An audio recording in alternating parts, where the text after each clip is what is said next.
I'll have to do a dry run when I get back. Okay. Figure out why this didn't work. We may have to just set up a whole new, we may have to set up a whole new invite because you've changed people, but we'll see. Yeah. Okay. Hi, everybody. Jennifer is on a phone and I'm gonna be the host for the meeting in terms of muting people and admitting people and recording people. So just letting you know.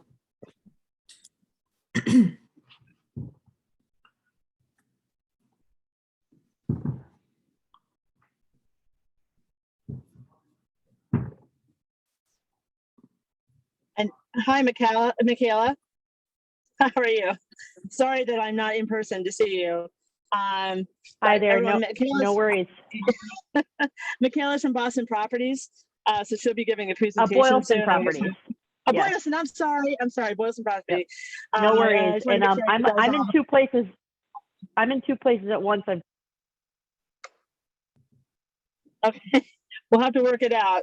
'Cause we're all having disconnection problems in different places. It's a crazy mean. This is what happens when you try to do it in the summer.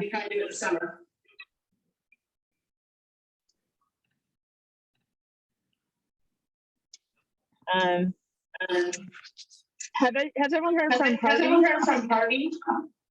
Whoops.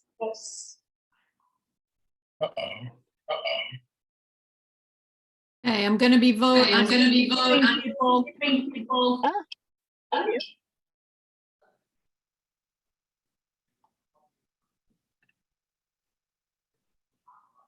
And Jen, if you unmute yourself, I just muted everybody. So That's fine. Thank you. Okay.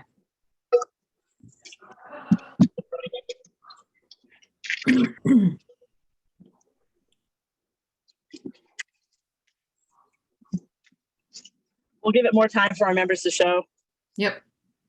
Right now we have, I think there's four of us. Aline, Carolyn, Laura, and myself. Is anyone else I'm missing? No. Do either of you or any of you have Harvey Young's phone number? I'll give him a call if you text it to me into the chat. I think I used to have it at one point. I don't know. Yeah, I just looked in my contacts and I did not find it. Yeah, I don't think he gave us a phone number. Uh, Is it in his what do you call it? in the city Like when he site? sends an email? Yeah. Let me try. I'll look No, up we what have a city site, it's not there. And then Ralph is the other one. Yep. And what have you heard from Dana? Ralph just came in. Oh, good. Has anyone heard from Dana? I'll text to her text. I know, so I'll text her. Okay. Somebody can look for a Ralph. Ralph We got is Ralph. I mean, a Harvey. I'm sorry. I apologize. That's okay. Now that we're down to 7 members, we just need a quorum of 5. So we have Carolyn, Laura, Aline, myself, and Harvey. So we do have the 5. So we can start whenever. Okay. If we want. okay. So we have quorum. So we're going to get started. My name is Dr. Laura DeVoe. I'm the Vice President of the Newtonville Area Council. We do have a meeting this evening. I hope everyone's staying safe and well. I know that there is a storm coming through Newton right now. For those who are there, for those who are not there, if you are in a location where there is the storm coming through, please be careful and please be safe. And so before we get started, we do have Jennifer, the president, is on the phone, so you will not necessarily be seeing her. Jennifer has a scheduling shift proposal for the meeting in terms of the agenda. So Jennifer, go ahead. Wait a minute. Can you appoint a secretary? Can you appoint a secretary? Yep. So can we appoint a secretary? Is someone willing to take notes, or we can put on the closed captioning and I can do that. So let's put the closed captioning on, and I will use that to make that we'll make that into the notes for the meeting. So are Okay. you volunteering to write up the notes, or do you want me Yeah, to I'll the write it notes? up. I just have to turn on Okay. the closed captioning as Okay. as long as I can find it. So, Sure.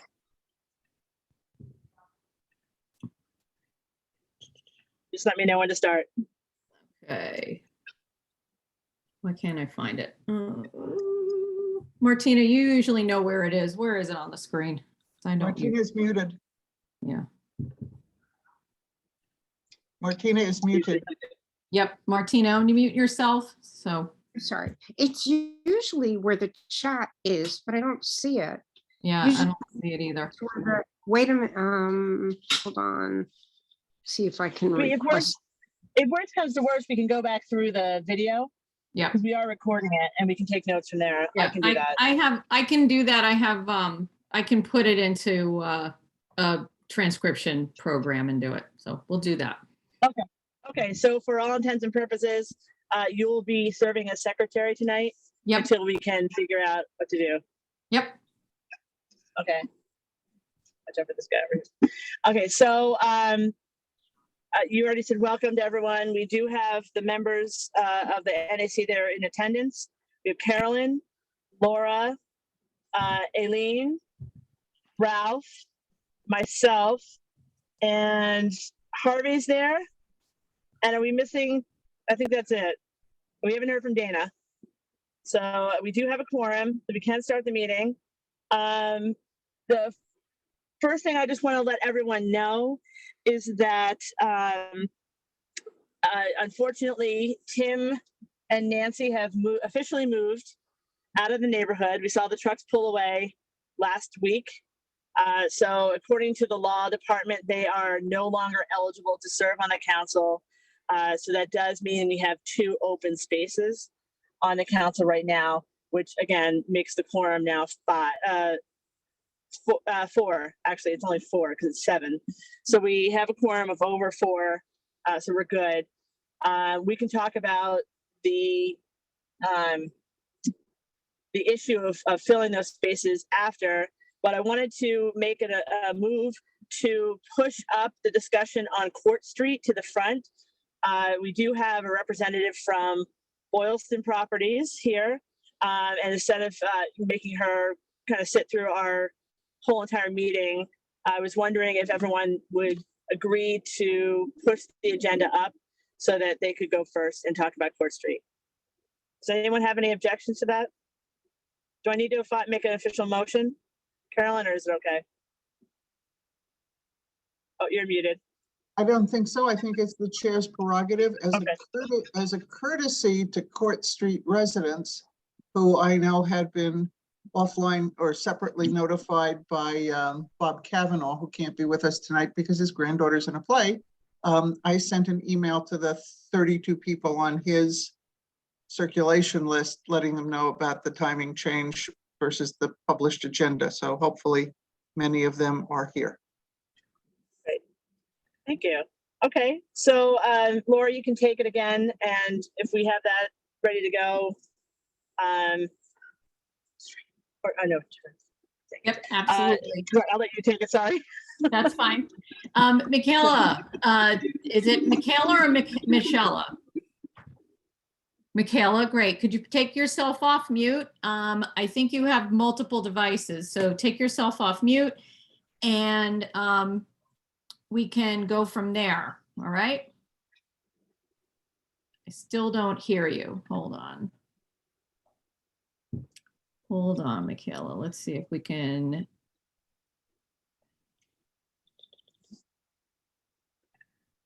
Do you have a phone that you are using? Okay. Good. Okay. Are you off mute now?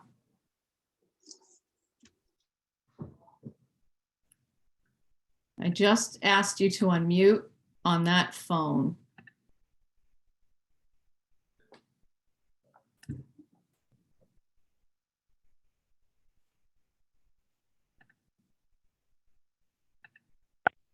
How about now?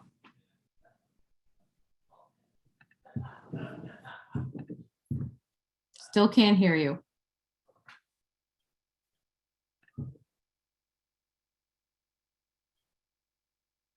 My phone says I'm unmuted. Now you're fine. Perfect, great. Okay, thank you very much. Sincere apologies. And thank you very much for having me this evening. I really appreciate it. And I appreciate being moved up. So my name is Michaela DeSantis. I've been with Boylston Properties actually since the beginning of this year. I started in January. Before that, I worked with Avalon Bay Communities, focused on the greater Boston region for 6.5 years. So I've done a few multifamily projects in the greater Boston area. The Boylston team, I believe, started the public process for this development last year in 2022, spring, summer, and I know formally or at the site did present and meet with the community in November of 2022. And sort of since then, we've just been a little quiet, and there's a reason for that. We spent the vast majority of the last 9 months trying to acquire additional parcels to help address one of the primary concerns that the team heard. So through a lot of hard work behind the scenes, we actually think the project's going to be in a much better place. When the team was out in the community last fall, what we thought the primary concern raised was around the perceived negative impact to the neighborhood of having the development's primary access from Court Street, which, as you all know, is a one-way that exits to a non-signalized intersection at Washington Street. While we've been quiet, like I said, for really the vast majority of this year, we've just been really working diligently to try to address that concern. We've been waiting, we've been working the opportunity to try to gain site control of additional parcels that would enable our project to have a Craft Street address with access in and out of the project from Craft Street solely. And this has really only become a reality for us in the last roughly 2 months in terms of reaching agreements with landowners who own multiple parcels. So we've been in the process of putting the land under agreement with the sole purpose of eliminating vehicular access off of Court Street. And we're really excited and proud that we've been able to accomplish that. It's really only a recent accomplishment. Actually, Jennifer and Laura, at this point, it's probably a good point in time to ask that the project start being referred to as the Craft Street project instead of the Court Street project for that reason. And so now that we've sort of got all that work behind us, now we're in the process of really working with our design team, our architect, our landscape architect, and our legal team to develop a plan that we hope to be in a position to, present more formally and have a really buttoned up package with renderings and a site plan that we finalized to begin sharing with the community in the fall time, sometime after Labor Day. I do still have a few slides I'd like to share tonight, just to highlight the additional parcels that we acquired and show you existing conditions of the site, and then also just talk in generality about the program that we're thinking. So I am going to share my screen. Bear with me. I just made you a co-host, so. Thank you very much. Can everyone see the screen that I'm sharing? Awesome. Great. Thank you. So in this first screen, and I'll start with the zoomed out view, and I'll start zooming in slowly. So this is a representation of the land that we had site control and signed agreements with last fall, and had been working to put 2 multifamily buildings. I know a scheme existed at one point with townhomes. I'm not sure what the latest scheme was last year, just because that all sort of predates me. And this represents 3.4 acres. And as you can see, it's pretty landlocked, and access in and out is solely off of Court Street.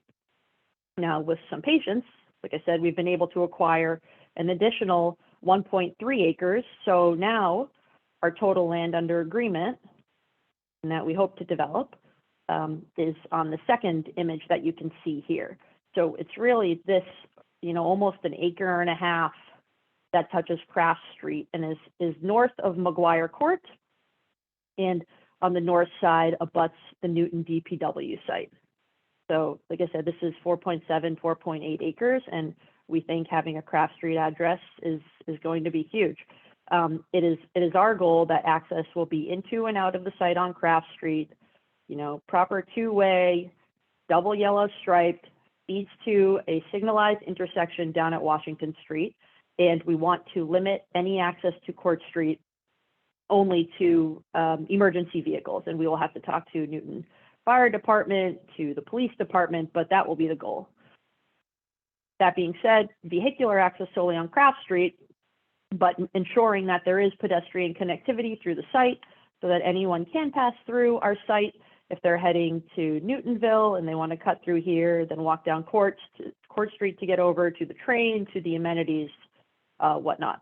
Or folks coming home from the train who want to pass through our site to head up Crafts to get home. Got a few other images just to orient everyone to the site because this is just a Google Earth image. We flew a drone over the site. So this is what it looks like currently from Craft Street in the foreground.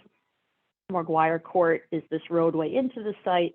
We're purchasing most of this land here that you can see my mouse hovering over. DPW is on the right side of the screen. And yeah, in the way, and you can see the DPW salt sheds back here, but it's really all this land that you see single to two-story light industrial and all these cars parked. This is a similar view.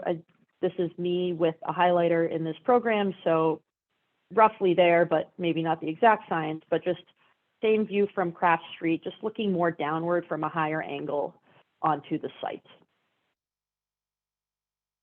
And now I'm almost gonna turn the camera and go 180 degrees the other way. So this is from deep within the site, looking, let me zoom in here and I'll stop zooming, apologies. Looking out towards Craft Street. So now the Newton DPW is on the left, which we will abut. And this is all the industrial land that we will be purchasing, primarily used equipment today as equipment and material storage, light manufacturing operation, and there is currently a landscape operating business out of one of these buildings. And then I've got another slide similar to the one we just looked at, just higher up, looking more down and out, just to put into context where the site sits. So we on the left, there's an existing 4-story condo building, all the Court Street residences right here. I know there's another condo building tucked in as well, deeper into Court Street. And then in the far back is that bus parking lot that's approved for, I think, just over 200 senior living units by Mark Development. So yeah, in terms of what we've gained, it's first and foremost by doing all this work and meeting with additional land sellers and working very closely with them, and we're very lucky to have their participation. It's a Craft Street front entry. We can eliminate Court Street access for vehicles and greatly diminish any negative impacts to Court Street from cars. The number of units we anticipate right now will go from almost 200 on the 3.4 acres to approximately 290. That's one of the schemes we've looked at on 4.7 acres. And you know, our architecture and site planning it's really a major work in progress right now, and would be more than happy and would love to come back in 6 to 8 weeks once we have a plan that we really feel good about and are ready to roll out. So that's really the formal update at this point.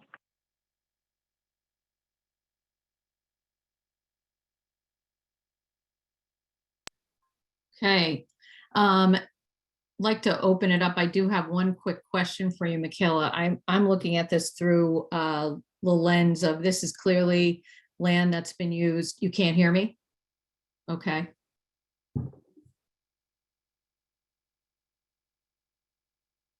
Or she just messaged that her phone disconnected, so she's trying to restore that. Okay, thank you. I'll do a little dance number. So what we'll do is we'll make sure that once Michaela can hear us again, we will take a couple questions for the good of the order, but we want to make sure we're staying on time. I think we can also then make sure that we. Can you hear me okay now? Yes, I can. Yes, I can. Great, thank you. My phone literally, it hung up on me, so It's- sincere apologies. My phone hangs up on me all the time. Oh, actually, no, that's my husband's phone. It hangs up on me all the I'm time. going to Okay. I'm going to the Verizon store this weekend, no joke, so, yeah. No worries. So I do have a Yeah. quick question from my standpoint. Is clearly land that's been used for industrial as well as other heavy use kind of work. What has been the work that Boylston Properties has put into in terms of doing analysis of the ground, and what type, how extensive do you believe that making sure that the ground being ready for building residential property is going to take? Any news on that? So the team did do due diligence on those first parcels that I showed last year, environmental and geotechnical, and they believe the soils are very suitable to do shallow spread footings to support 5-story residential buildings. Mhm. Due diligence is currently in process only because we've recently signed agreements with land sellers. So we're actually in the process of due diligence on those additional parcels. So I don't have anything to report yet at this time. I'm supposed to be getting an environmental report at some point in the next 2 weeks, and geotech as well. Okay. That was my question. Why don't we start? Does anyone have any quick questions for Michaela? And please raise your hand. Don't just take yourself off mute. Carolyn. Thank you very much for coming tonight, Michaela, and for that informative. Absolutely. I had a tech problem on my end, so if you could just clarify to me, Sure. the Court Street entry to the property, that will be for emergency vehicles only and pedestrian traffic? That is our intention, yes. We want all resident cars, visitor cars, delivery in and off of Crafts. And just, this probably isn't something you're going to be able to answer, but I'm just thinking through. So the land that you've additionally are in the process of acquiring Mhm. is currently zoned and used for industrial and light manufacture, which has about twice the tax rate that residential does. So the conversion to this project will cut our tax base in the city. Is that correct? If you know?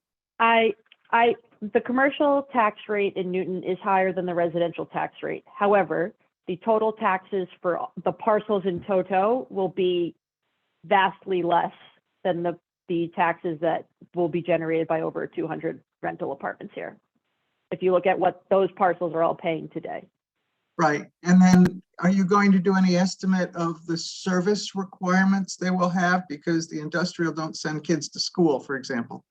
I'm sure we will. Yeah, I think as part of our formal application process, and I can talk to that timing as well. So I think we have to get all our ducks in a row. We have to design it. We have to engineer it. We have to get through our due diligence. We're really going to be in a position to file something formally with the city towards the end of the year. And as part of that analysis, we will do a traffic analysis, a fiscal impact analysis, everything, Thank you very much. including, and part of the fiscal impact will include all the impact of the services. Sure thing. Thank you very much. Thanks. Thank you, Carolyn. Jennifer has her hand up. Hi. So we heard, sorry, we heard the presentation last year when you guys were just had the one parcel before you had bought the rest, and there was some concern from the residents that it was a very tall building, and at the time, I think you guys were considering like, can we, is there a way to kind of shorten it down, or how we can make it steps so that it's not so like 5-story in your face right on Court Street. And so with this new property that you guys have to use, is there any thought to taking it down from 5, keeping it at 4, and kind of extending it out so that you can spread that density instead of just putting more apartments on, but like just reducing what you have and kind of spreading it out? Because I know So that is a big concern for everyone on that street. Understood. We have a plan right now with several buildings. Jen, I'm going to mute you. Thanks, Laura. Sorry, I was getting an echo on my end. No worries. So the plan right now, we have different versions, 3 buildings, 4 buildings, townhomes, no townhomes. The densest scheme is 5 stories right now. I believe actually what was presented last fall was 6 stories. So we've taken 1 story off already. One of the buildings, again, that we have many iterations of this plan, that one of the smaller buildings is currently shown as 4 stories. And we are studying different options to incorporate step backs. And the short answer is yes, there are a lot of schemes and taking the feedback. We're looking at it all. Jen, do you have any follow-up questions? You can unmute yourself. No, I'm all set. Great. Annie Rains has her hand up. Annie, take yourself off mute. Hi, everybody. Michaela, I have a question. At the presentation last November, I believe there was some mention of amenities in the building or one of the buildings. I was wondering if you could describe what that means, that term, and what those would be, what amenities you're anticipating providing to residents. Absolutely, sure. So yeah, amenity spaces will be primarily for the residents, and that really includes a fitness center, a gym. There'll be a lobby leasing area for the on-site management team. And in terms of for the residents, I feel like the programming 10 years ago even were these, lounge spaces. You can rent them out. Just based on my experience in multi-family development, my preference would actually be to do more of a co-working space for residents with individual pods and conference rooms. So folks, who are hybrid or work from home can have a space to get out of their apartment and work. So it's really common area, but I would love to incorporate a co-working lounge. There'll be fitness. Those are the primary elements. Thank you. Sure. Any other questions for our guest, Michaela? This is Counselor Wright. I'm sorry, I'm having a problem raising my hand. No problem, Pam. Go ahead. So you've presented with, I believe you've presented already to some other groups with buildings and, possible configuration. I was wondering why you did not do that today here. Honestly, since that presentation, the plan has changed, and I don't want to go out with something that's not even what it's going to be next week, but I can speak to the program, high level. It's a plan we're looking at, in the front is four buildings, a mix of 4 and 5 stories, roughly 290 units. The layout's changing every day. That's why. I just want to have something that we feel really proud of and ready to show with all the renderings and the landscaping and the site plan. And where's parking going to be? Is it both underground and underneath on the first floor of some buildings, or is it all underground? So it's a mix of surface parking and a half above grade freestanding parking structure, and also in a few of the buildings at grade, so grade level parking on the first floor, and then units would be above that. So why no underground parking? I know it's expensive, or is there a problem with the soil? Well, there's a few things. So through the middle of the site, there's actually a storm drain, an old concrete storm drain that was, I should say, built in the 1930s. It's sitting on wood piles that, if we tried to even excavate for underground parking, could severely impact that. So that's the number one reason. And second is just, the exorbitant cost in today's environment of underground parking. Thank you. Sure, thank you for the comments. Okay, Tim is next, and then Jennifer also has her hand up, unless that's from the last time. So Tim, go ahead. Hi, Michaela. Appreciate this. I'm one of the pesky Court Street residents. And I apologize if this is going to be a redundant question. I was unable to be at the community meeting last November. But I guess, what's the anticipated time frame? Obviously, the city council process can take a while, but obviously we have some concern with the construction potentially starting on the senior facility, which is obviously all right here. It's a lot going on for our little street. So Tim, first of all, you're not pesky, and I am meeting with one of your neighbors tomorrow, and I'd be more than happy to meet with you. I will actually put my email in the chat before I sign off, so anyone can feel free to email me if they want to meet. So we plan to submit an application to the city, a site plan application for special permit towards the end of the year. And I've not personally permitted anything in Newton, but I imagine that the permitting process could take roughly 18 months. So I imagine there would not be a construction start until at least Q3, Q4, 2025. thank you. Thank you, Sure Tim. thing. I'm gonna lower your hand. Next person is Annie Rains has another question. Hi, I know that it's probably exactly where the emergency access would be going, but are there any, has there been any discussion of trying to preserve the two-story house at 63 Court Yes. Street? The short answer is yes. And our next iteration of the plan will show that house is staying. We would love to do that and figure out a way to utilize that existing structure. It's 2 housing units. We'll take all we can get in the state right now with the housing crisis. So yes, we would like to keep it. That's one of our goals. Thank you. Great. Okay, I'm gonna lower Annie's hand and then Mary Lee. Hi, Mary Lee Belleville, 136 Warren Street.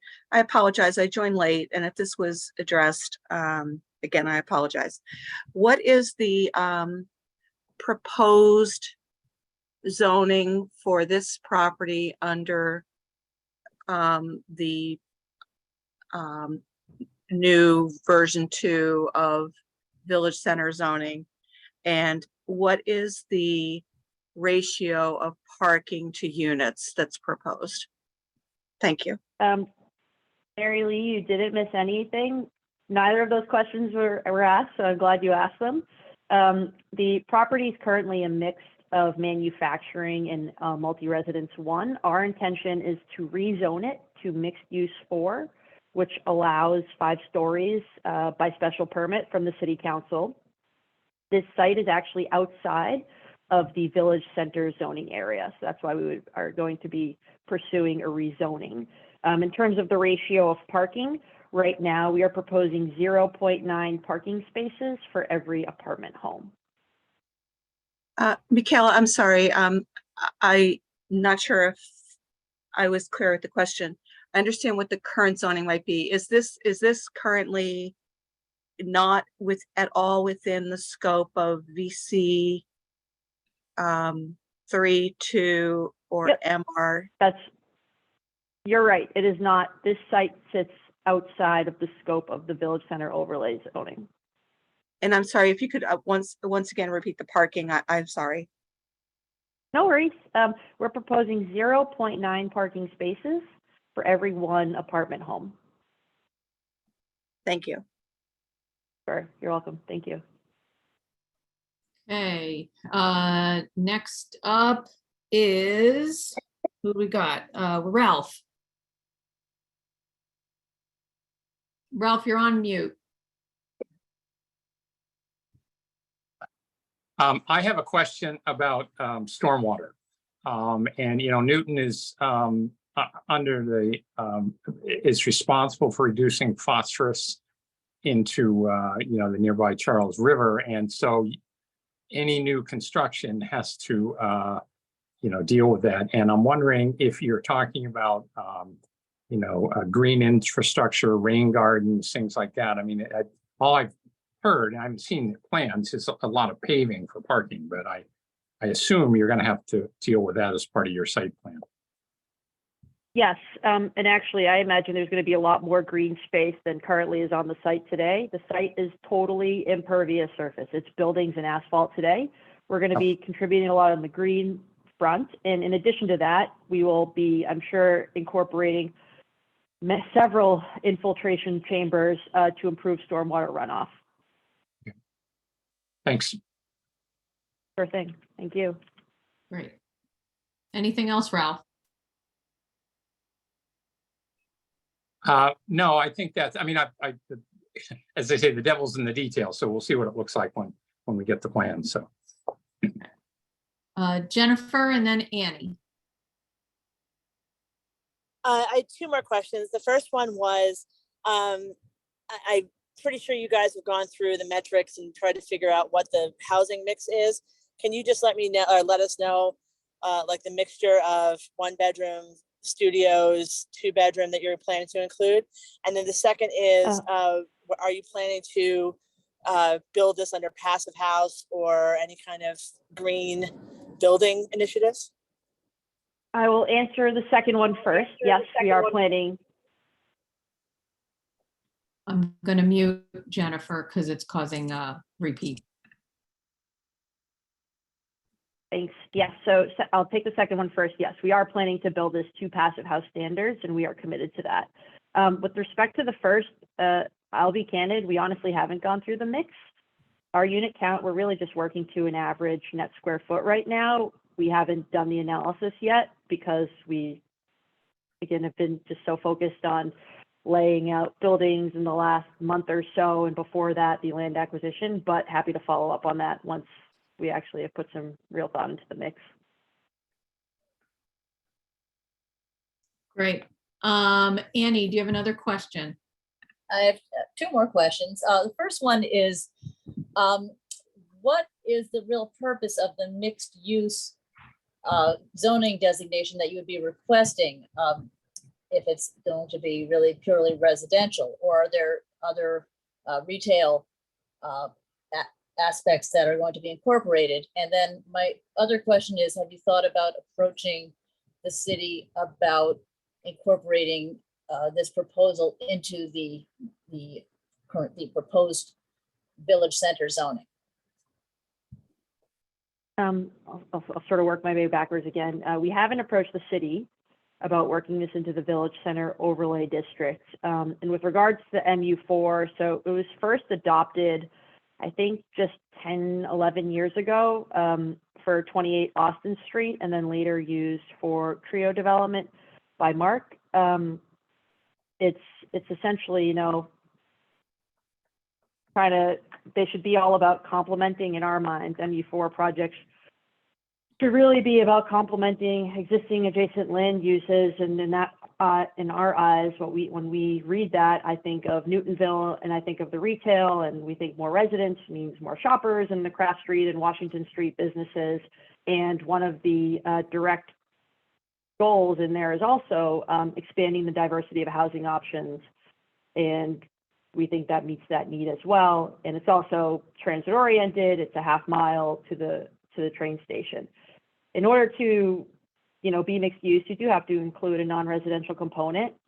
We're currently allocating a couple thousand square feet to some non-residential use. We're not sure if it could be retail, if it could be office. We haven't, that is way down the line, but that we're planning to incorporate that use. Thank you. I just want to comment, though, that if it really is essentially a residential use, that it would be a great asset to the village center zoning quotas. And I would, since there are a few city councilors here, I would just like to raise my voice in favor of using that to help offset the burden on some of the residential neighborhoods around here that are trying to remain detached houses and small communities. Thanks.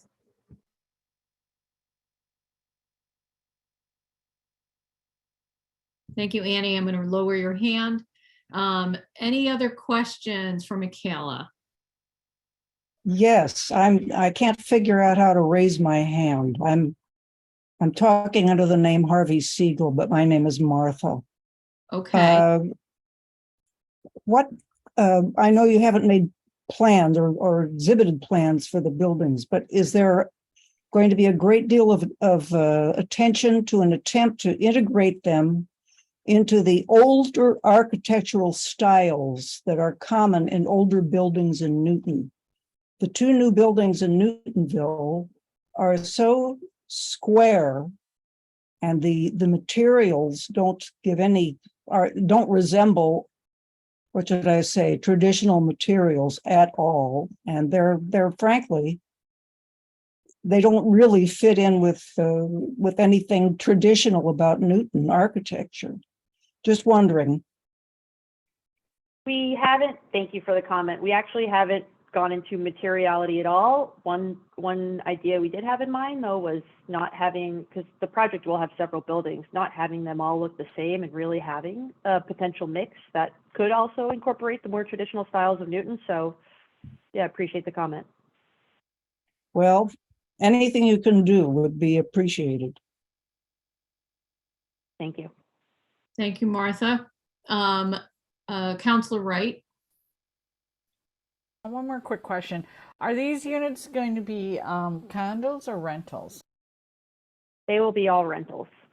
Okay, and why not condos? And we need more condos than rentals per se.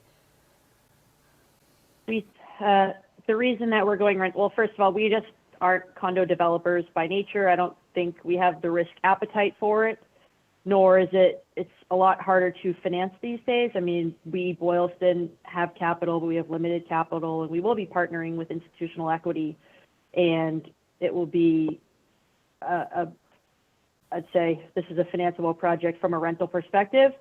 We also think that any housing and diverse housing is good that we can provide, and we're focused on rentals. And do you have the financing set up? Because I know Mark Development, you know, with the latest climate, you know, it seems like everyone's affected. And so we have, you know, just holes in the ground and nothing being built. Yeah, we don't at this point. We still haven't even filed anything with the city. The financing would come later as we're getting ready for construction. And we're hoping that we're actually in a great position timing wise for that when we hopefully exit permitting in mid 2024, the world will be in a better place from an interest rate perspective, from a construction cost perspective. As a developer, I have to be optimistic. Otherwise, we have to be optimistic or buildings wouldn't get built. But the short answer is no financing set up yet, but we hope that the world is in a better place for us in this project when it's approved in about a year and a half. Do you have other projects right now that are going to need some financing in the near future, or are you getting financing right now? We don't currently. I'm also currently, our team is permitting 230 units in Roslindale with the city, and it's at a similar stage to this. Would be a construction start, 24 months from now. Okay, thank you. Thank you. I'm going to lower Counselor Wright's hand, and I'm calling on Counselor Norton. Thank you, Laura. So just want folks to know that Counselor Lucas and President Albright and I had a Zoom this morning with the developer, and I'm really appreciative that they're already here. Not that they were already planned to be here, obviously, but it's I don't like to know anything or hear anything ahead of when the rest of you do. So I really appreciate that Boylston Properties is here, that they've shared these plans and these details, and I just want everyone to know the comments that I made this morning to them, and I have followed up with an email to the planning department. There is a water body that runs through the middle of the site, and to follow up on Ralph Abel's comment, I did say that I think that it would be beneficial if that water body could be daylighted. Better for the environment, better for the Charles River, better for flood mitigation. I do have questions about the MU for zoning and whether that's really appropriate.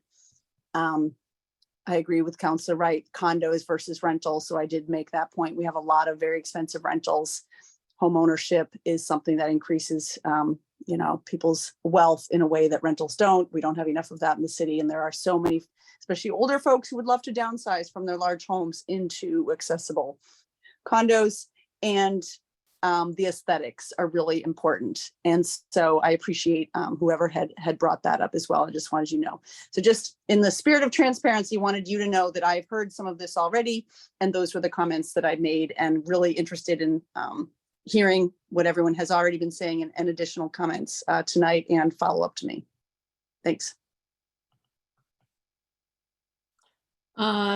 Thank you, Counselor Norton. Tim, Yeah, so one other question just came up while we were talking. It's a green space, right? Obviously, this is no, beautiful site to look at, what's there now. But I guess, are you planning to or are willing to maybe, add, more green space, some, stuff like a playground and stuff? Because, I can tell you in the decade that I've been on Court Street, we lost a lot of green on our street from major trees that have not been replanted or right, they're planted to grow from 50 years from now. Right, so that's a big concern. And, I know this is going to be a crash street address, but it's really part of the Court Street neighborhood at the end of the day. So, and I know it's going to be open to pedestrians, or at least the plan. So I guess, can you talk to anything like that, or are willing to maybe listen as the planning process keeps going along? Yeah, very open to getting feedback from folks in the neighborhood in particular who will be most impacted by the site and who could potentially use the site. We've talked in generalities about the programming. We really haven't programmed any of the landscaping yet. We've thrown out the idea of a dog park for residents and for anyone in the neighborhood to use. But yeah, would love to meet and chat and hear what you think. Great, thank you. Sure. I'm going to lower Tim's hand. Anyone else? Carolyn. Thanks. This is also to put into your thinking cap.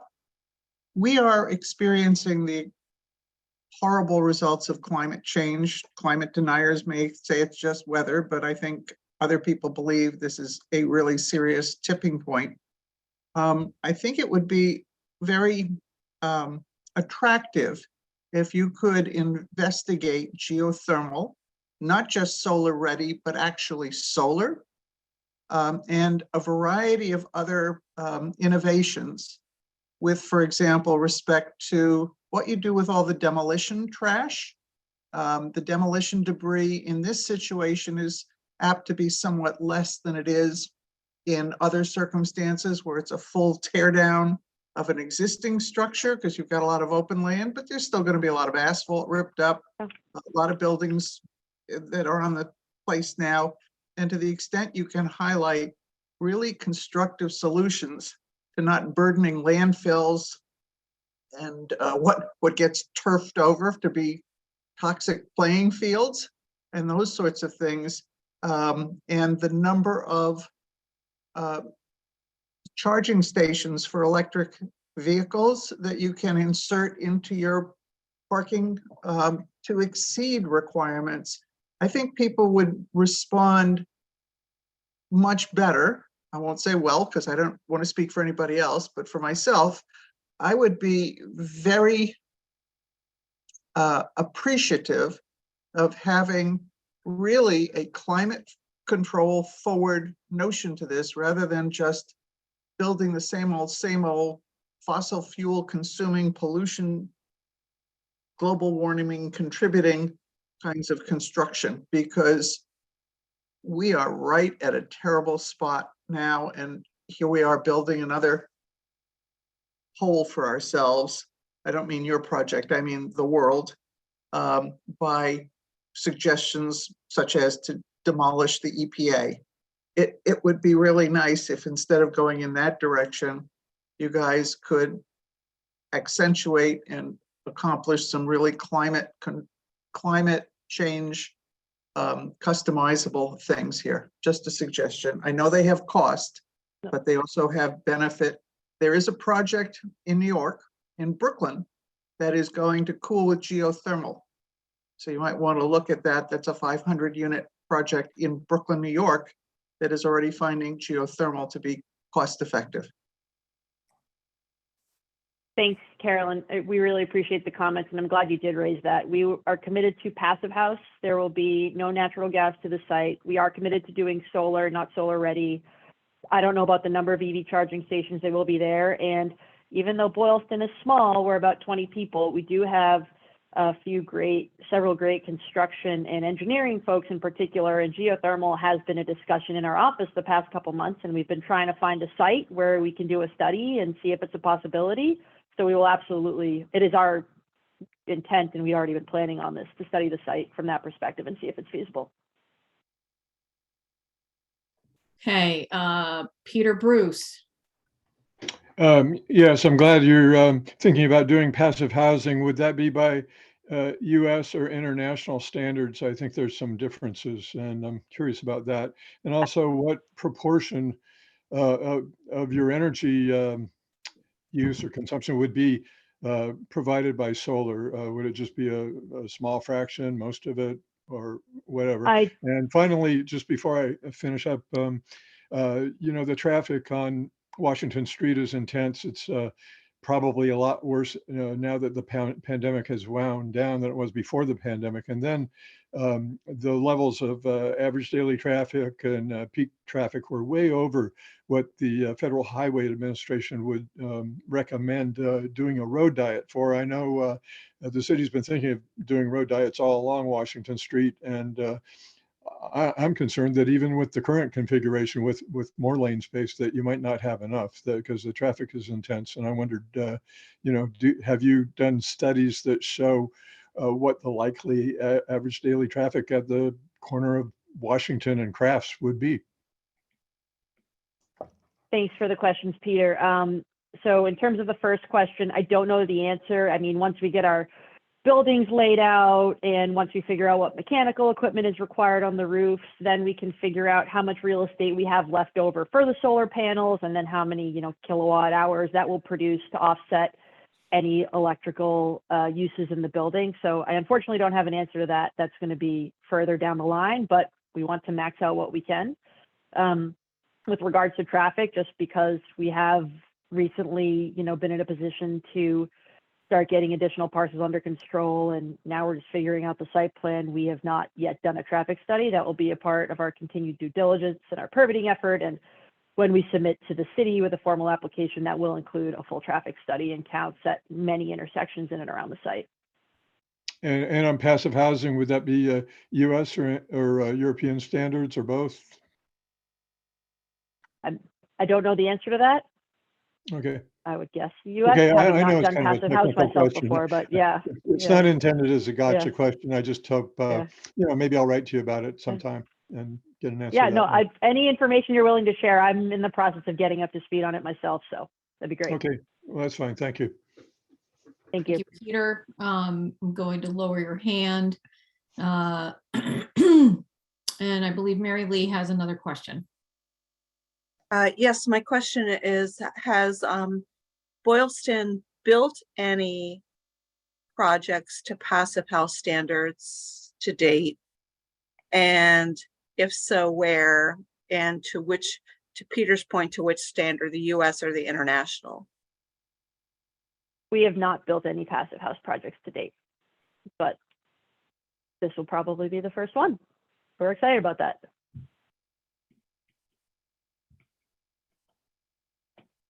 Great.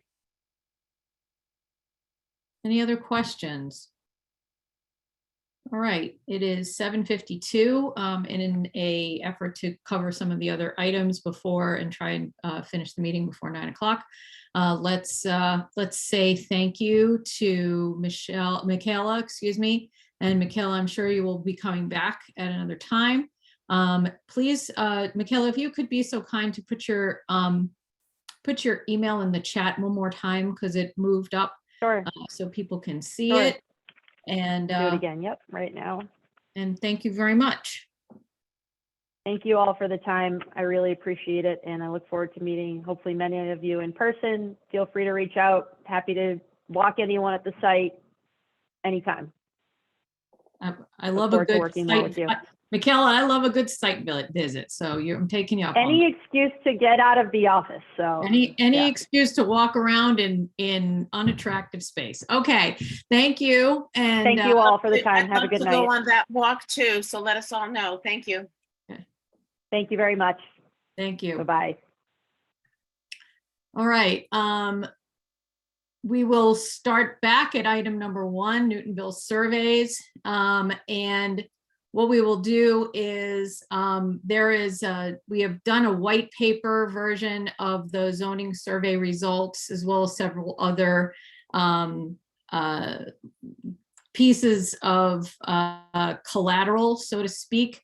And those, thank you all for those who attended the presentation last time. Tariq is going to take the white paper and distribute it in his newsletter this weekend, and I promised him I'd get him that tonight, and I will get him that tonight. We also are going to post it up on the website, and I will also send that to all the city councilors who are on the call, so that we can get it out. I took the results and put it into a multi-page white paper, but it's really about boiling everything down to something that I hope is palatable for folks.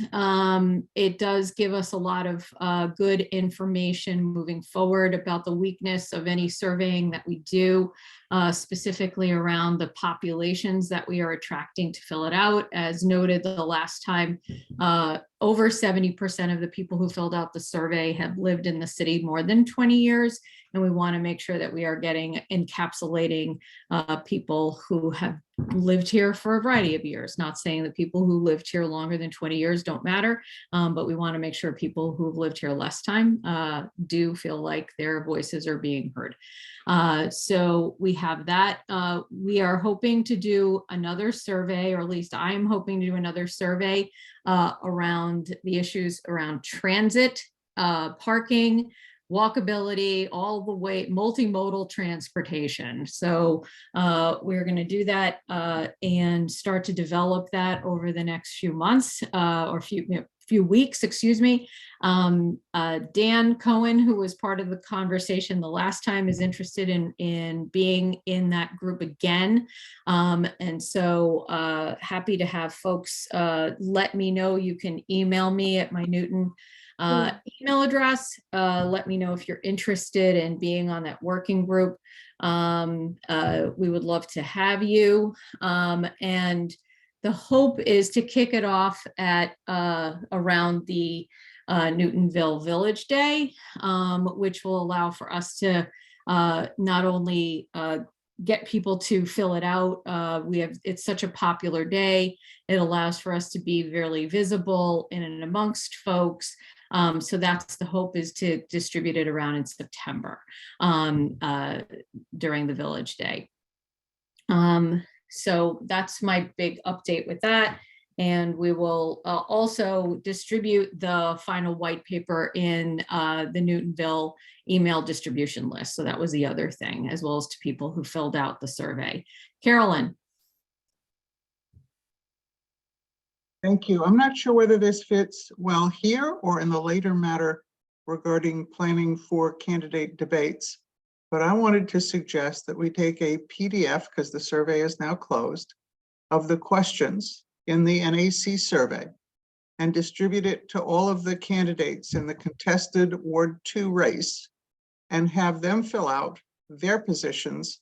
Since they're not on the city council presently, they won't be in a problematic position about taking a stand, so that we can compare for the public and publish to the public their positions on those questions that were asked of area residents and Newton residents. What I like in particular about the survey and using it as a questionnaire to candidates is that there were calls for some objective answers rather than allowing people to bloviate. Mm-hmm. So I'd like to suggest that we take it on as a project to distribute to, I think there are 3 candidates for Emily's, the seat that Emily will be vacating, and ask all 3 of them to fill it in and return it to us by a date certain. I think that's an appropriate opportunity. Does anyone have any objections to Carolyn's suggestion? Okay, so we don't have to take a vote for that, right? It's a suggestion, or do you think we have to? Well, why don't we take a vote for it? Let's take a vote, okay. Yeah, votes are such fun, but make it an official action of the NAC and requesting that they fill in the survey and return it by, I don't know, what do you think? Say 2 weeks from now? and I'll be happy. It's easy enough to distribute it to the three of them. I think Mr. Mickley is actually here in the audience today. And I think Peter is as well.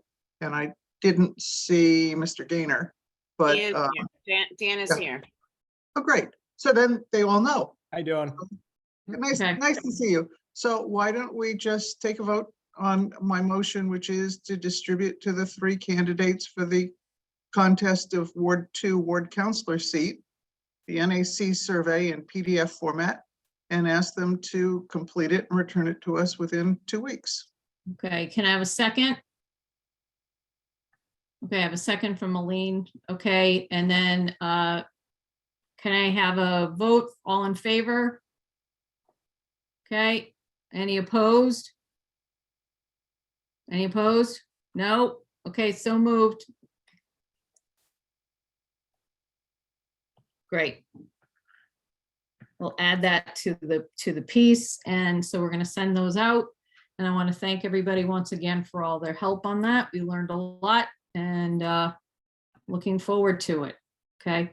There is a, just for a point of clarity, I did take the actual transcript from the open meeting or the open hearing where the city provided clarification for the 20,000 by right. And it is listed verbatim in the white paper in terms of what their stance on that is. So that's going to be in the white paper verbatim based on what was said in the hearing. All right. Okay, moving along. Village Day. Speaking of Village Day planning update. I'm already picking out an outfit and I know it's going to have a shirt. So with big Village Day thing on it. So I want to know more information because I don't want to clash with what I'm wearing on the bottom. Okay, go ahead. Okay, so since last update, nothing's really, changed. Everything's going well and we're on schedule. I think last time I said that we were going to sell out a booth shortly, and we did. So we've sold out of the vendor booths on Walnut Street, and those are the ones that always go first. And now we started a wait list, and these will be for booths on the side streets, which aren't as desirable, but at least we have something to offer people. So that's kind of how we do it. And everything else is going great. Mary Lee, do you have a question about Village Day besides the t-shirts? I do. I don't know about the t-shirts, but I am curious, is there, are there still any booths available for nonprofits? Say that for what? I had heard that sometimes there are booths available for nonprofit organizations. And I'm curious, are they still available or is everything sold out? Oh, yeah. So we had a couple booths that we had available, but they're sold out. But you can go on the wait list, and I can just after the call, I can just send you the link to go on the wait list, and they should be a booth. But I thought you already sent one in, no?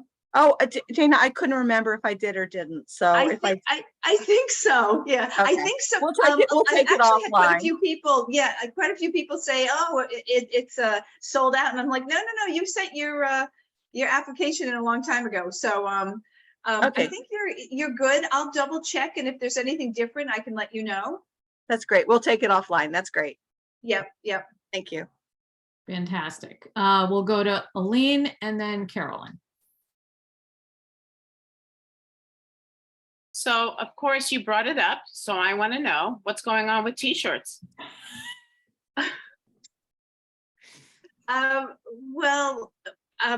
More. Even if it's just it's up in the air, that's fine. Just.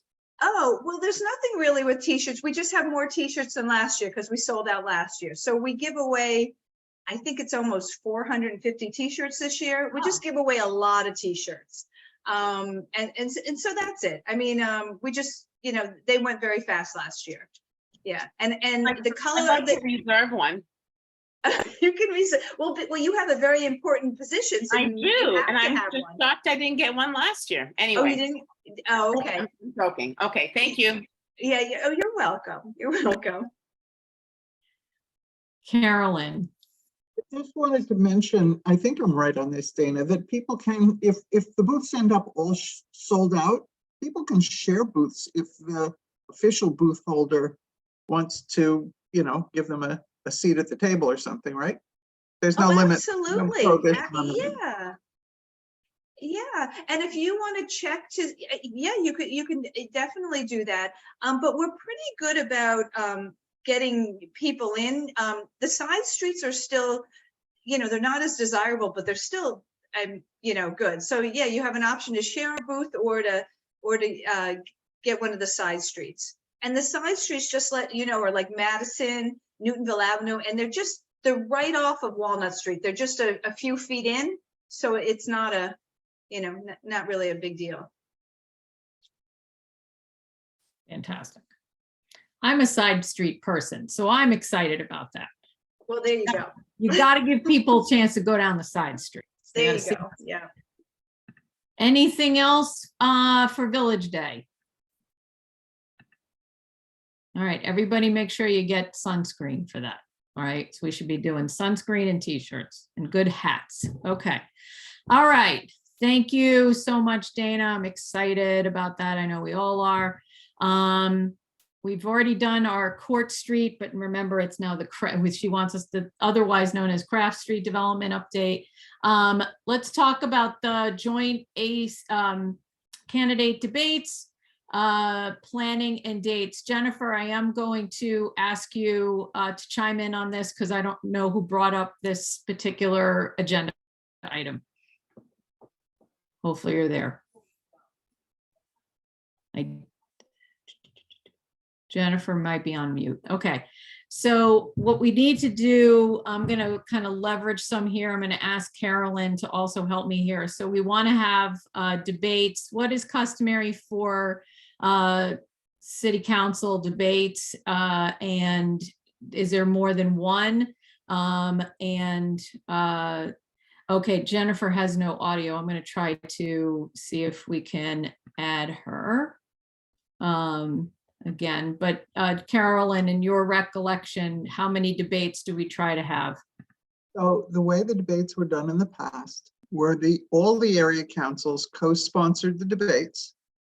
And there was a working group of representatives of all of the area councils who came together to work out the logistics and to work out the questions and to engage, we don't pay them, but engage moderators. Marjorie, now I forget whether it's Barron's Aaron's or Aaron's Barron's, but Marjorie had been a moderator in the past. In the years when there were so many contested elections, races, that it was too much of a burden on her to do them all.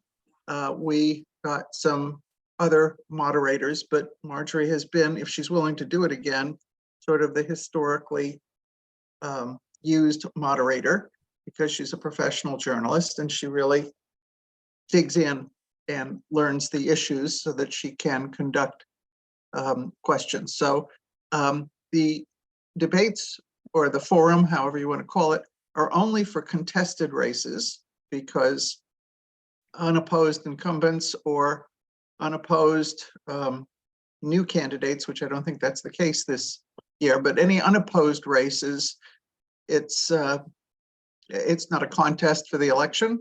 And so while we could, I suppose, do those as well, and it would be valuable, the volume is usually enough if we're just doing the contested races for both city council and school committee, although my best recollection, and I could be wrong, is that there weren't any contested races this time around for the school committee. Is the shaking up and down of your head, Martina, meaning I'm right, or there are contested? Am I right for a change? No contested races, but there are 2 new people in wards 7 and 8, but no races. You're quite right. No, I don't think candidate fora are conducted, I suppose we could, but they haven't historically been conducted for uncontested situations. And there are a good number of contested races, both that will trigger a preliminary in September and then for the final general election.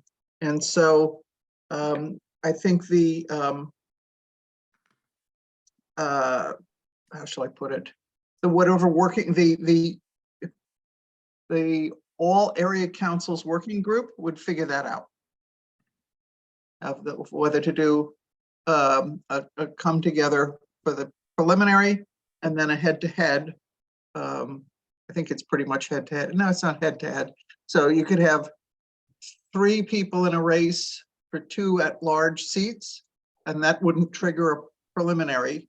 But if there are more than 2 people in a race for the ward, which I think is the case in Ward 2, that would trigger a preliminary in September. I think it's around the 12th. So Yep. that would all get figured out by the committee. So I would suggest that we propose to collaborate with the other area councils for a set of candidate fora and put forward volunteers from our area council to assist. There's a lot of work that goes into it. To come up with the questions is a lot of work. Okay. Hi, I'm back. Sorry, Go ahead, I lost all audio and all hearing. I could see you guys, but I couldn't talk. So Carolyn, you're right. We do, looks like we have a runoff in 2 and 6 for ward. And so I've already spoken with the other counselors. We were kind of on hold until the 25th to make sure that everyone turned their papers in and was official. So I'm working right now with Jeremy and with Julie Irish down in Highlands, and we need to find someone to work for to talk to about Waban, because the president of Waban is actually Rena, who's running. So she wants to stay out of the whole thing.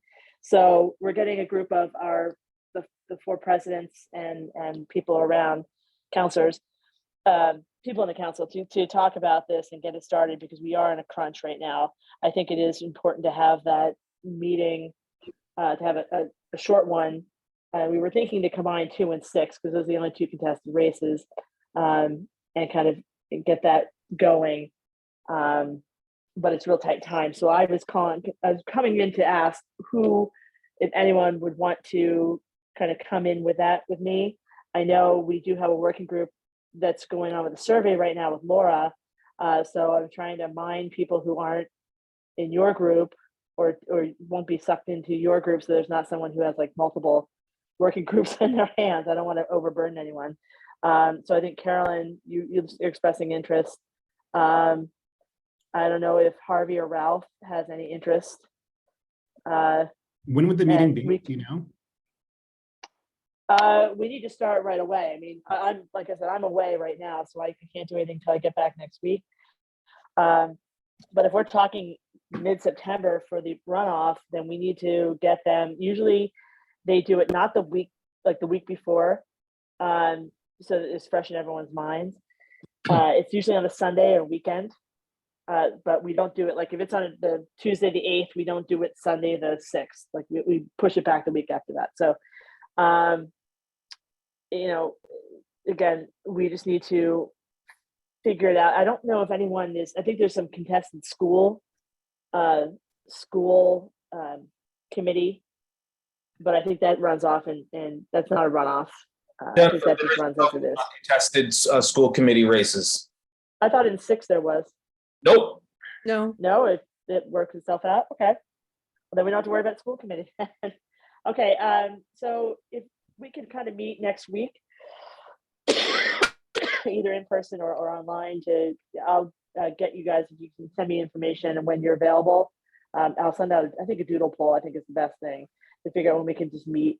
I know Carolyn doesn't meet in person, but maybe we can do either a hybrid if you guys want to meet in person, or we can do it on the phone or Zoom. Just get a quick collaboration between us, and then kind of get the whole group together. So we'll get our little group set up, and then we'll get the bigger group pulled in. And we've done this before every single election cycle, so we have blueprints on how to do it. Unfortunately, 3 of the presidents have never done it before, so we're going to be relying on people who have done it before to kind of help us out. So that's all I wanted to let that is happening, and that we're starting to be preliminary about it. Aline, do you have a question or comment? You have your hand up. Oh, you're muted. No, I'm sorry. I raised my hand because you started talking about that after I had raised my hand, but in another perspective, just in terms of races, we have when is the last day that Nancy and Tim are with us? Well, we could talk about that it's under administrative issues. So okay, that's fine. That's what I wanted to talk about. We'll talk about that process. Yeah, no problem. So is there any other question about the AC candidate debates? Like I said, and then as soon as we find everything out. If folks are interested in helping with that, they should email Jennifer tonight, so that way she has your information. So email her tonight so she knows. And she's going to need a couple of hands on deck for that. I would like to go back to something Carolyn said, is that while we have uncontested races, I think it would be a good thing to have some kind of forum so that we can get to an understanding of who our returning folks are, and allow for them to get some higher visibility among our neighbors. So I think that's something to think about after the contested race debate is done, Jennifer. Sure, and maybe we can come together when we are discussing this and come out with a survey for everyone to fill out and get the responses back. Like what as you're a candidate, you fill out 5 or 6 different surveys and questionnaires from multiple different places to get endorsements. I'm not suggesting we endorse anyone, but I'm suggesting that maybe that would be a way to get information out of them. So we could talk about that as the good together. Excuse me. Thank you. Yeah. All right.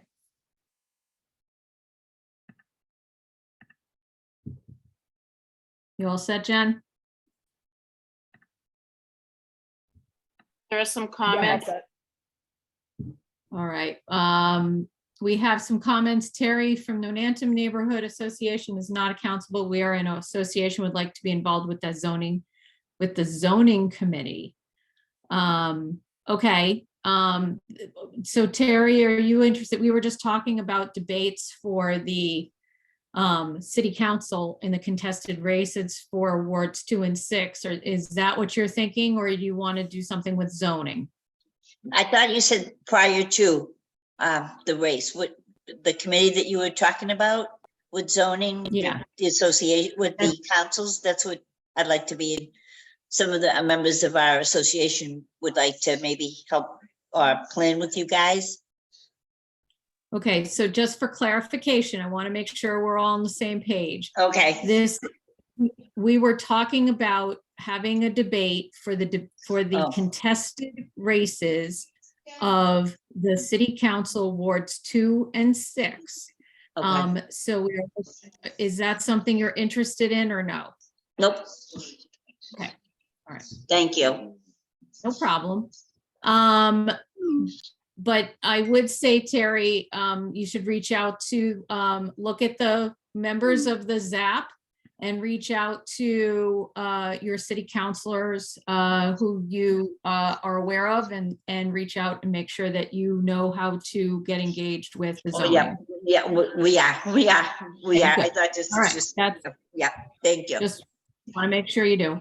And then Dan Gaynor had to drop off the call and he thanks us. So there we have that. Okay. anything else on that. So thank you all for putting that together. It's super important for us to make sure people know who our candidates are, and make sure that we are well aware of what's going on with that aspect of the upcoming election. And as a recap, we will be forwarding, excuse me, we will be forwarding the segments of the survey to our candidates that are specifically pertinent to the rezoning project. There's some questions that are not necessarily pertinent, like how did they get their news and that sort of thing. We want to know information on the zoning. So we'll be sending that along. Okay. Other issues / projects in Newtonville. This is an open discussion, and how about let's try to be mindful of time on this. It's now 8:20. So does anyone have any specific issues? Aline, go ahead. There we go. I had 2 questions and I really just want a quick update in case I've missed them. Is there an update on the Craft Street Senior Living Project? And is there an update on the Oakley Spa project? I drive by and I just haven't heard anything in the news or anywhere, but I'm also not that zoned into the city stuff. So just curious if anyone has a quick update on either. Thank you. Counselor Lucas is here to save the day. Go, Counselor Lucas. Did you hear that, Martina? Oh, it looks like she's frozen. To answer your question on the Craft Street Senior Housing, I asked Attorney Buckbinder a few weeks ago when I saw him at City Hall, what is the timeline for construction or demolition? And he did not have one. So I don't know when that is going to start, but he will, there needs to be a liaison committee, someone from the Ward 1 Council and someone from the Ward 2 of the Ward 2 councilors would need to be on it, and someone from the neighborhood would be on it. So that would be one of the first steps. So when that happens, I will obviously let everyone know. The Oakley Spa, that is in litigation. Last time we received any updates, so I have no new update. Okay. When you say they're ready to dig the hole, that means that the approvals have happened except for last minute stuff? The special permit has already been approved. They have to get their building permits and, things like that, and demolition permits in order, but I have no idea when that's going to be. I see Carolyn wants to give me a high five. No, I had a question. I always give you a high five, Tart, but I just wanted to ask a question when you're done addressing Elaine's. I'm done. Okay, Dana, do you have a follow-up to Elaine's, or is it separate? To Tariq. Tariq, do you have any news about the senior center? What's going on with that project? When it's going to be knocked down? No, I do not. I can email Josh Morse if you want me to, and I'll ask him for a timeline. I see Susan just raised her hand, so if she, Okay. by all means. I can, it's being prepared for demolition right now. It's funny, there's no signs or anything on it. Is demolition going to happen like within the next couple weeks, or? I think by September. Oh, it's funny because there's nothing there. I don't know, when they start, putting the signs up. But there isn't anything there preparing people or anything. If you might want to look into that, that would be good. Yeah, what kind of signs are you looking for? Well, I don't know. Usually, I don't know if construction's happening or something's happening. There's usually something goes up to let people know. I'll ask Josh about that. Yeah. Okay. And just also when it's going to happen. I mean, is it going to happen on the weekend at night? I mean, it's going to be a big deal. It's right in the heart of Newtonville. So I don't know if it's going to do like the small pieces at a time or what they're going to do. But I'll get the dates and send them to Jennifer, and she can distribute that. Perfect. That would be great. Thank you. Hopefully it has nothing to do with Village Day. Can I follow up with, You're up, Carolyn. yeah, two questions for you, Tariq. If you know, what is the nature of the Oakley Spa litigation? Is it between the city and, or is it over the property acquisition or what? And then a secondary question with regard to the senior project site on Craft Street. Not that the buildings there are brilliant, but is there anything we can do to avoid another Dunstan East rubble field? Because two things: one, they're unsightly, nasty, and attract pests. Two, they just save taxes for the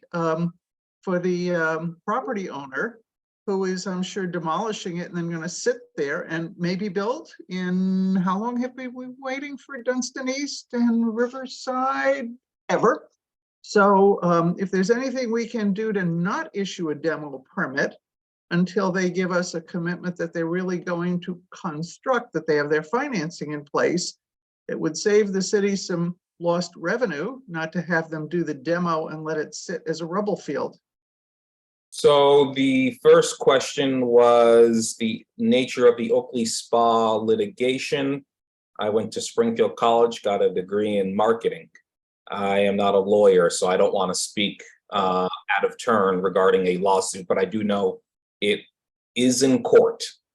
That's all I know. So It's one of the neighbors. One of the neighbors is trying to stop it. Yeah. I see. Okay, thank you. yeah. And the other one was to avoid a Dunstan East on Craft Street. The Dunstan East and a Hotel Indigo, ghost hotel. Well, I don't want to speak for the Hotel Indigo because that's Whatever. I'm just counselors probably would know more about that, and the mayors would know more about that. But regards to those two small office buildings, I was driving by not too long ago and I did see a sign that said for lease. So whoever is managing the property is leasing office space. So I misunderstood then. I thought you said something was getting ready to get their demo permits. no, I said when they get their demo permits, that would be the start of the demolition construction. I misunderstood. And the site is still being used for school buses, I believe. So, yeah. So, so yeah, that's all I hopefully answer those questions. Just to follow up a little bit with Dunstan East, there should be an announcement mid-August, and that is probably being sold to another developer.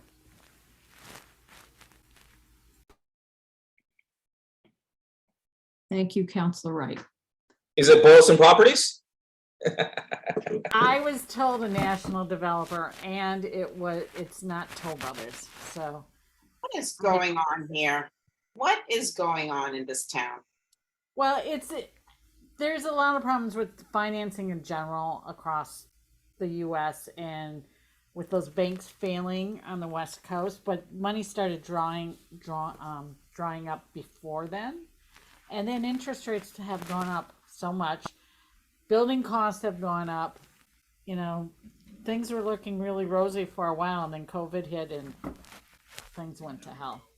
Well, if it's just environment, then I respectfully understand. But there's so much other stuff that goes on in this town that I do not know. I don't trust. I just don't trust. Can I ask you, Pam, do you think there's going to be prospect of a companion announcement with regard to, I'm just speculating, with regard to Riverside as well? You don't need it, Pam. No, I don't expect that. I know Lenny Gentile had at some point said he expected a revised plan to come through. Yeah, and that'll be separate if that happens. I don't think they'll make an announcement at the same time. But the expectation then would be that they're gonna revamp that project as well. Yeah, well, Dunstan East looks like it's gonna be sold, and yes, and Riverside probably get revamped. Any speculation on West Newton Square? No, I'd like to know.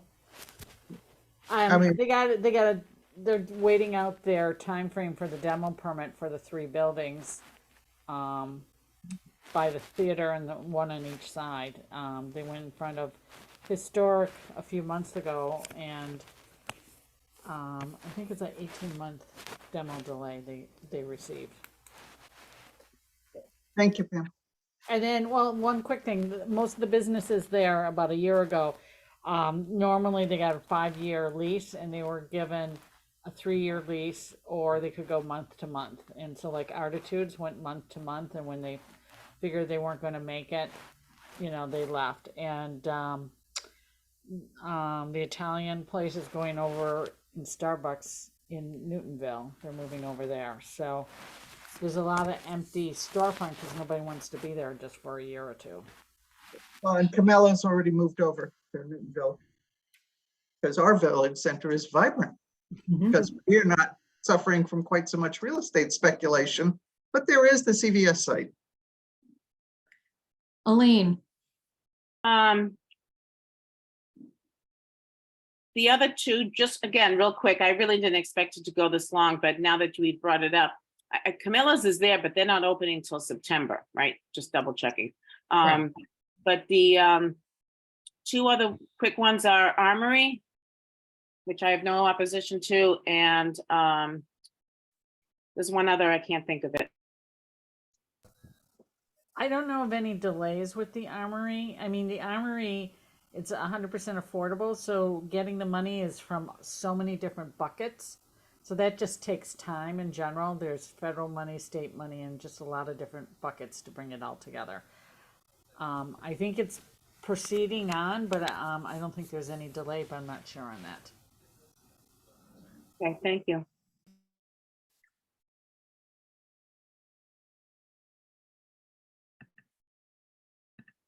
any other discussion or issues, projects in Newtonville?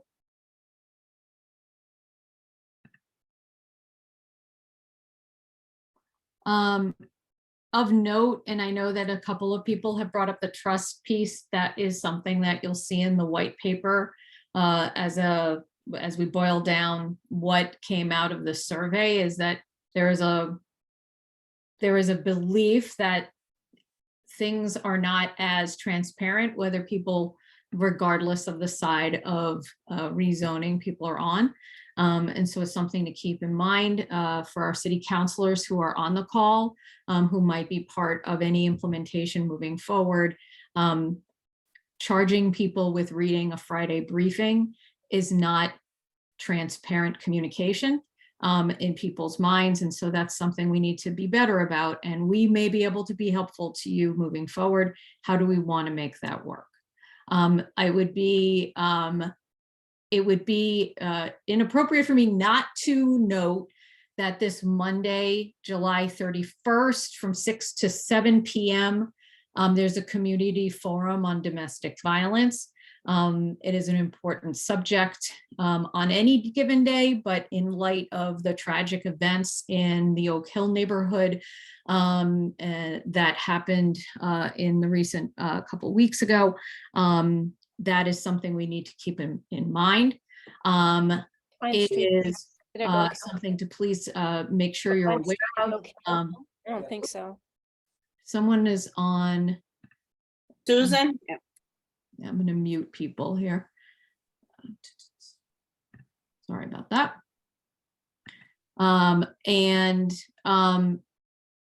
So something else to just keep in mind too is that we've had a lot of pretty public incidents happen in the last couple months in the city of Newton.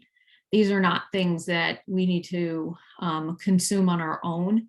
And when it comes to mental health, we are in a crisis nationally. And here in Newton, we are not we are not immune to what's happening throughout the country. The school year will be starting soon. We know that when people come back to school, incidents of anxiety and depression ramp up. We need to make sure that people are well aware of their resources.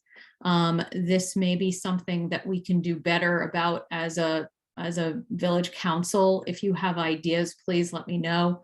You know, what is always sad to me, and this is just my editorial comment as we're moving forward with the meeting, is it's always sad to me is that we talk about resources after incidents have happened. You know, the good people at Riverside are fantastic. I have worked with them myself when I was vice president for student affairs at Mount Ida College, and we had death of a student. They came and they took such good care of our students. They were able to help our students when we were in overload capacity for mental health on campus. But that being said, we have experts here in the city of Newton on mental health that go beyond the city work, and whatever we can do to maybe try and come up with ideas on how to engage this group on what we can be doing better as a community, rather than just say, well, it's tough nationally, so what are we supposed to do about it? So that's my editorial comment tonight. And I know usually I'm kind of fun and flip, but this is a very tragic reality that we've been in. We should not be just kind of looking at this going, well, not my house. It's all of our homes. And Riverside is fantastic. Absolutely, Terry. Any other issues, topics? Any of our city councilors want to make us aware of anything while you're here on the call that we have not covered? Go ahead, Councilor Lucas. Thank you. If anyone goes by Newton North, they are installing new lights for the Tiger Stadium. That's the football field side. So be on the lookout for that as well, for any construction activity, or hopefully they'll be up and running by school year, and our student athletes can have some night football games. So that would be pretty cool. And soccer games and field hockey games and lacrosse games. There you go. My daughter, who's a swimmer, will just put a helmet on with a light, and we'll just turn the lights off. It'll be fun. Okay. Quite the same with swimming. You don't want to swim No, it could be fun. in the dark. I don't know how I feel about that. No, it's probably not safe. Okay. Councilor Wright. Just a quick question. I'm sorry that I was a little late. Did you go over the survey, and where can I see the results for the survey? Yeah, we went over it in detail in the last meeting, and I have a white paper that will go out to everyone, all the city councilors who are here tonight. It'll go out tonight, but we're not going to go into the detailed piece. I know that the last meeting was recorded, but Councilor Wright, if you and I want to make an appointment separately, I'm happy to go over it with you in detail.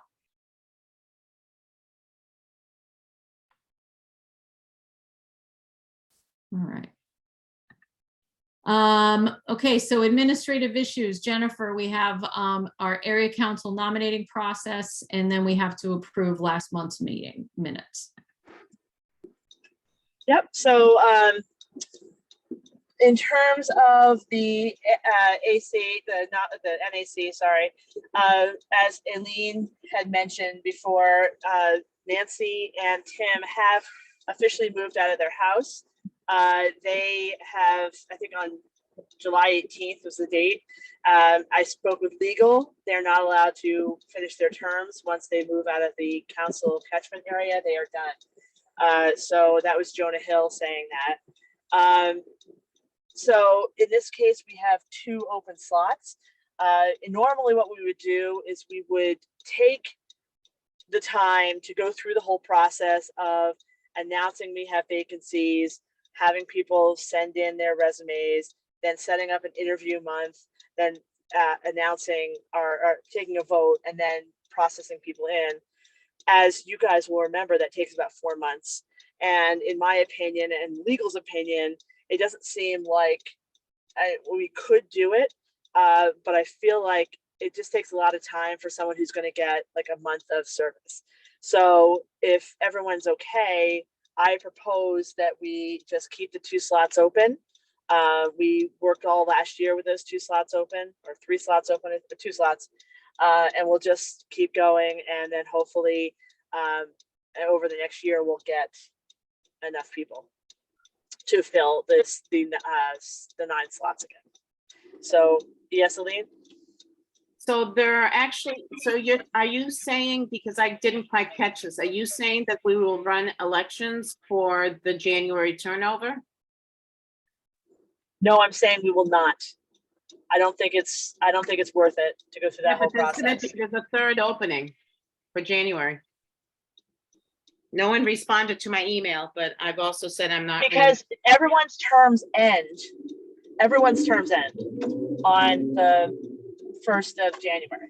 All of our terms end. Correct. So we have to go through the election process, and I'm going to talk about that next. The election okay. process is us next week, I think August 2nd, they will be putting out nominating papers, pulling out nominating papers, which then we need to get 25 signatures of people that are in the catchment area. And then we submit them to City Hall after they've been notarized, I believe, which I think Carolyn had said. And then we're on the official ballot for the election of members for the next term, which will be January 1st, 2024 through December 31st, 2025. Okay, that makes sense. So everyone on the slate is running. So if you're not running, then that's fine. You don't need to pull any papers. You will ride out your term. And then as of December 31st, you will no longer be on the Newtonville Area Council.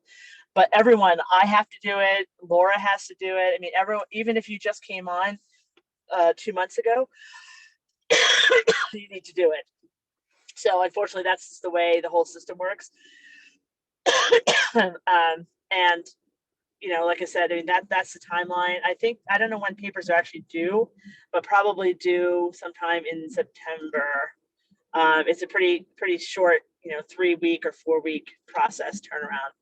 At that point, if they're on the ballot, you have your 25 signatures, they're all settled, then you'll be officially on the ballot in the catchment areas that we service. So there's like, a couple in 2, or all 4 and 2, 1 and 3, 2 and 1.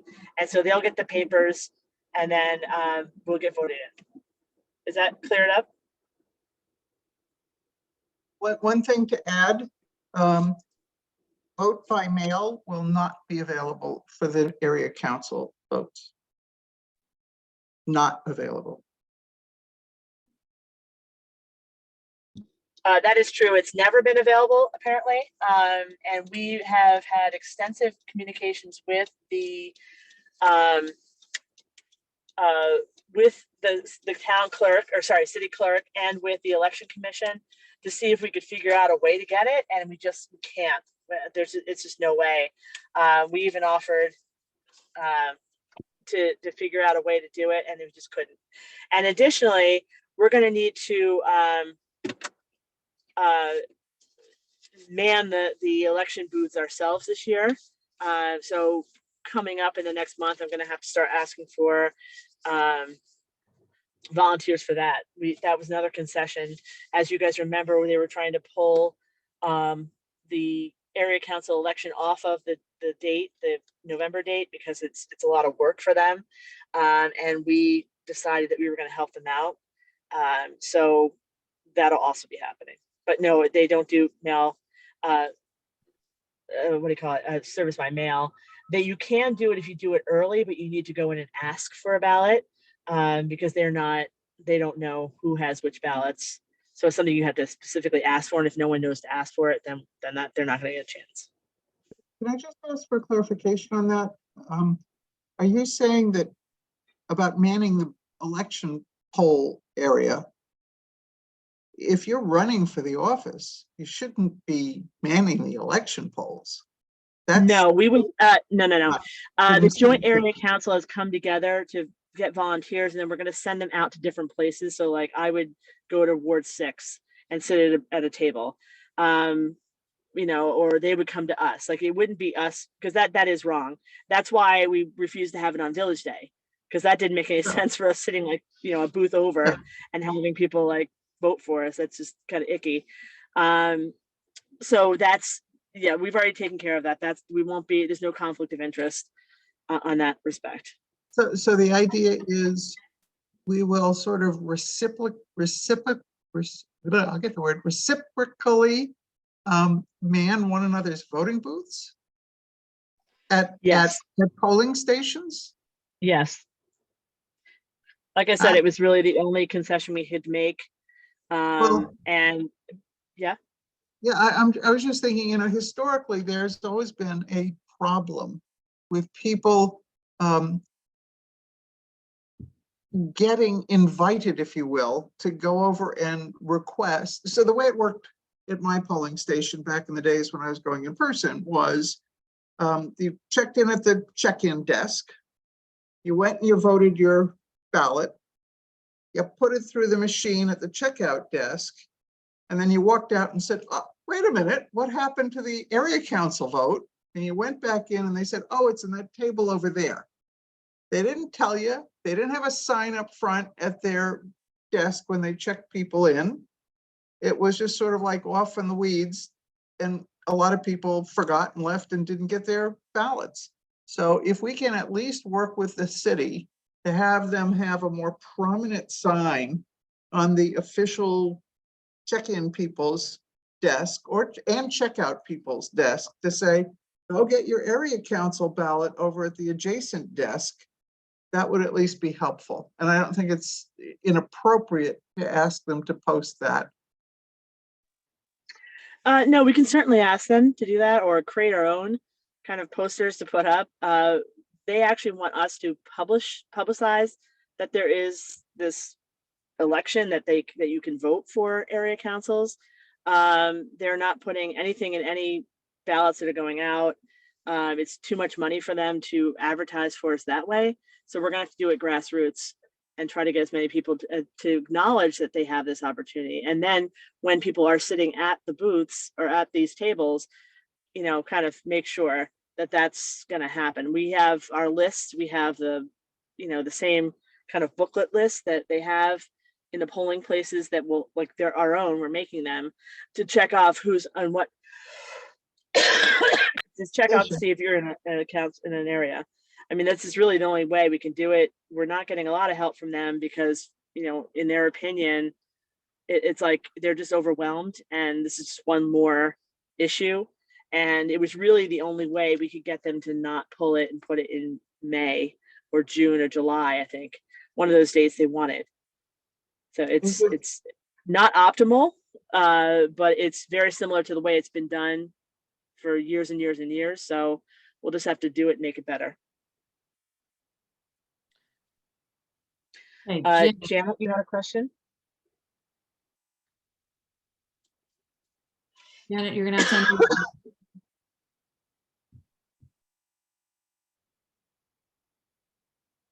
Okay, Janet, if you can't unmute yourself, I'm gonna go to Aline and then you can go after her.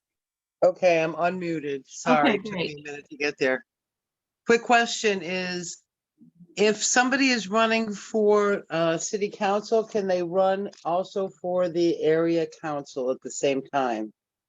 I don't believe so. I think you have to pick one. You can't be on the ballot twice because there is a conflict if you win both. So it's my understanding that, and I think this is like, for example, Raina in Ward 5 or 6, I think she's 5. You know, she could not run last time for area council. She had to run for city council. And then when she didn't win, they had a vote and brought her in to the area council. So I think that's how it works. But there's going to be a runoff in Ward 2. That's all I'm saying. So you'll know by September, I don't know, whatever, 10th, whether I don't know, when is the election for the area council, I guess. The area council election is on the same date as the regular election. In November. So In if- November, but you the mean. problem, I'm sorry, in November, yeah. But Okay. the problem is if someone's in this runoff, they're committed to running off in the ward. So I don't know if the time to turn the papers in for the area council is before or after their preliminary. I don't know. Okay. I don't know what the dates are. I don't know what the dates are. So I'm suspecting that you need to hand in your papers before that election will be done. And therefore there's a conflict there. Does that make sense? So I guess that's answered. And I just, I actually, I got from City Hall, the dateline.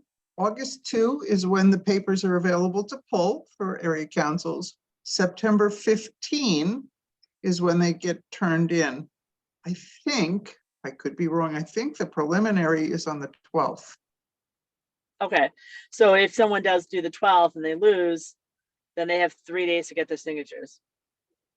But it's only. David just put a note in the chat. Yeah, so the runoff is on the 12th, so they would have 3 days. They'd have, Yeah. you know, I mean, it's they could only collect. 25 signatures, so I think they'd have a fair shot at doing that. Yeah, I mean, that's totally fair. I think, I assume that's what, I mean, you need to talk to legal because there are so many things with the area council that are kind of wonky. And so every time we have a question, it's like a huge legal investigation because they never know, they don't have anything like written down or ready to go. So every time we come up with a weird question, it's like, you know, it takes a couple of weeks to figure it out. But I would say if anyone has any questions about that, to talk to Jonah Temple in legal, because he's the one who's responsible for area council. So he should know or have an idea. So this, just to clarify also that the signatures cannot be electronic or PDF. They have to be wet ink, as it's called, real ink on paper. And again, they do need to be notarized. It's a totally nonpartisan thing to notarize. I'm a notary. Can't notarize my own, obviously, but I can notarize anybody who wants, and I'll be happy to accommodate anybody who needs that.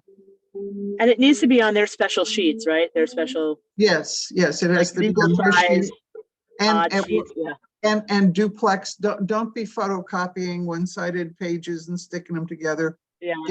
Get a multitude of sheets from the city hall if you pull papers, so that you can, if you have to send them out in different batches or with different people running for you to get signatures, but use the official sheets only. Don't make photocopies or your page could be disallowed.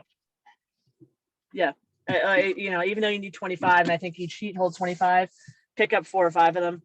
And plus you don't have to hand them all on one sheet. You can hand them all in and, like, you know, you can hand in 25 sheets with one signature each if you wanted to. And don't forget to sign your own papers. Sometimes people forget to do that. That's one free signature. And I'm sure anyone on the council would sign something for you too. So I'm hoping that we have, you know, 7 signatures for each of us. And don't forget to ask people to print next to their stylized signatures and their illegible addresses, or the signatures that can't validate them. Yeah. And I know plenty of people who can't even write a readable ransom note with their handwriting. Yeah. So if anyone has any questions about this, you can totally contact either me or Carolyn offline, because we've done this before, just to answer any questions, because I don't want to take any more time up. Arlene, you have a question now, sorry. Yeah, this is directed to Tariq. Tariq, what do you think about this whole voting process, that they're getting us involved in it? This is all news to me. I know area council elections has been the talk of the clerk's office and the law department. So they're trying to come up with a resolution that best fits all. Does it seem as if it's like just like a, I won't say what I have to say, never mind. Well, I'll say it for you probably, Eileen, but it just seems to me ridiculous. It's a city election. It's not a DIY project. I think poll workers are paid, and I think it's ridiculous. This is BS. lack of transparency, not important, neither, they don't want to hear from anyone except themselves. And, you know, I don't see how the city runs an election for a office that is chartered through the city charter and through a board order, and then makes it a DIY project. That's nuts. Thank Yeah. you, Carolyn. Thank So you. they are trying to come up with again, resolution that best serves or fits all. But this is all news to me, getting area councilors in It's to be volunteer. It's not directed to you, Tariq, but it Oh, still seems to me there are a multitude of uncontested elections. And so I don't know why they're overwhelmed. They certainly found somewhere between $250,000 and $500,000 to run a special election for the overrides that didn't need to be spent because that could have been done during the general. But, you know, there you are, more good government. Oh, spending money. Oh, let's not go into that right now, please. So, No, all right, folks, we want to make sure we're done by 9. So we have one more piece of business and then we can, you know, take it offline. I make a motion, we accept the minutes. Sure. Can I take a They're motion? beautiful. You're They're making a beautiful. motion? Okay. Can I have a Seconded. second? Second. Okay, all in favor? Aye. Right, anyone opposed? No. All right, folks, play it safe. And people who, you'll be all getting a copy of the outcome of the surveys, white paper tonight. Motion to adjourn. Motion to adjourn, I always forget that part. Okay, can I have a motion to adjourn, please? Okay, Carolyn, second from Harvey. Everybody in? Vote, yay. Have a great night, everyone. Bye.